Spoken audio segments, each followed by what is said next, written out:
আজ সকাল সকালই পুজোটা সেরে নিচ্ছে। আমার পুজো করতে খুবই ভালো লাগে। ঠাকুরকে ফুল দিতে, ধূপ ধুনো দেখাতে, এগুলো আমার অনেক পছন্দের কাজ। তাই পুজোটা সেরে নিচ্ছি।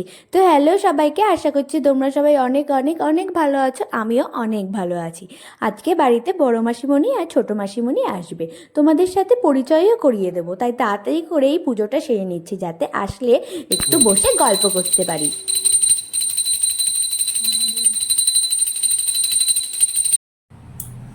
কে এসেছে? মাসিমণি। হ্যাঁ, কেমন আছো? সবাই ভালো আছো? ওই শোনো মাসিমণি, আসো আসো আসো। বড় মাসিমণি এসে গেছে, চলো এবার রান্নাঘরে যাওয়া যাক। দেখা যাক রান্নাঘরে আজকে কি রান্না হচ্ছে। মা আজকে করছে তেল ইলিশ।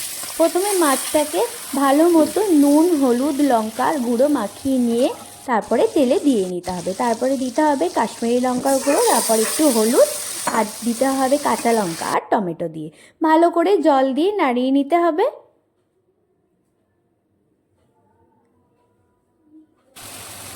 জল দিয়ে নাড়িয়ে নেওয়ার পর আবার একটু জল দিয়ে দেবে, যাতে সেদ্ধ হয়ে যায়। এরপরে আলু দিয়ে দেবে। তোমরা আলুটা নাও দিতে পারো। কিছুক্ষণ ফুটিয়ে নেওয়ার পর তৈরি হয়ে যাবে আজকে তেল ইলিশ। আজকে আমাদের দুপুরের লাঞ্চে ছিল তেল ইলিশ। খুবই সুন্দর খেতে হয়। তোমরা এটা বাড়িতে ট্রাই করে দেখতে পারো। দেখো কত ইয়ামি ইয়ামি লাগছে না। চলো এবার আমি আমার স্কিন কেয়ার করে নিই। আমি সাধারণত হোমমেড ফেস প্যাকই সবসময় ইউজ করার চেষ্টা করি। তাতে আমার মনে হয় যে স্কিনটা অনেক বেশি ভালো থাকে।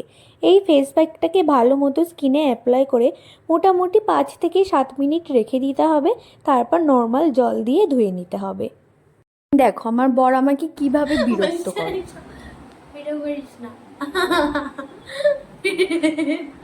আমি বলছি তো।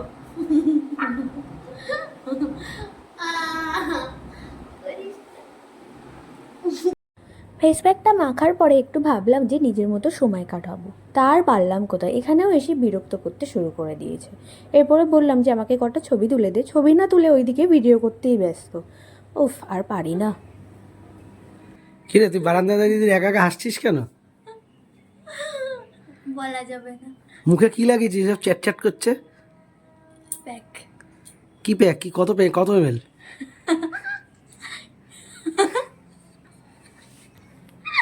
এমএল নেই। কি এ মেন আমার কি বলেছি এমএল নেই। কি এটা? কি প্যাক? কানের ডাক্তার। প্যাক? কিসের প্যাক? কত প্যাক? Face pack. তো চ্যাট চ্যাট করছে কেন ফেস প্যাক? শুকাচ্ছি।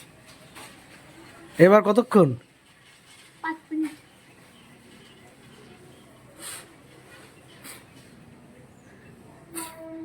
তো দাঁত উঁচু নাকি? ই কর দেখি। খরগোশের দাঁত। খরগোশ বলে ডাকে আমাকে একজন। কে? সে আর এখন আমার সঙ্গে দেখা করে না, ভালোবাসে না তো আমাকে। কে রে? আছে একজন। কে শুনি? না, বলবো না। না একটু শুনি নামটাকে। না। নামটা রিভিল কর। তিতলি। তিতলি খরগোশ বলে ডাকে তোকে? তো তিতলি, তো তুই তিতলিকে গিনিপিগ বলিস? তো তিতলিকে কিছু মেসেজ দিয়ে দে। না, ওর সাথে কোনো কথা নেই আমার। কেন? ও আসে না তাই। 5-7 মিনিট রাখার পরে এবার ভালো করে মুখটা ধুয়ে নেব। তারপর আলতো হাতে টাওয়াল দিয়ে স্কিনের জলটাকে মুছে নেব। বেশি ঘষে ঘষে স্কিনে কখনো মুছবে না, তাতে স্কিনের ওপর খুব বাজে প্রভাব পড়ে। এর মধ্যে আমার একটা পার্সেল এসে গিয়েছিল, সেটাই আমি রিসিভ করতে গিয়েছিলাম। দেখো এখানেও ও আমাকে জ্বালাচ্ছে ওপর থেকে, সমানে বক বক বক বক করে যাচ্ছে। তাই ওকে একটু ভেঙিয়ে দিলাম। চলো তোমাদের সাথে এবার শেয়ার করি আমি পার্সেলে কি রিসিভ করলাম। তো কি অর্ডার করেছিলি? জামা। সারাক্ষণ অনলাইনে অর্ডার করতেই থাকিস, হ্যাঁ? তোর টাকাগুলো তো ধ্বংস করতে হবে, তাই ধ্বংস করছি। কি রে, নাইটি নাকি? আমি নাইটি পরি। নাইট স্যুটগুলো। আমার স্কিনটা দেখো কতটা গ্লো করছে। তোমরা চাইলে এটা ট্রাই করতে পারো। বিশেষ করে যাদের অ্যাকনি প্রবলেম রয়েছে তাদের জন্য এটাই খুব উপকারিতা দেবে।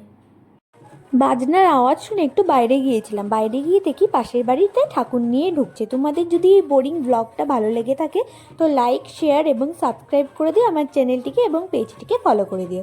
দেখা হচ্ছে নেক্সট ব্লগে। টাটা।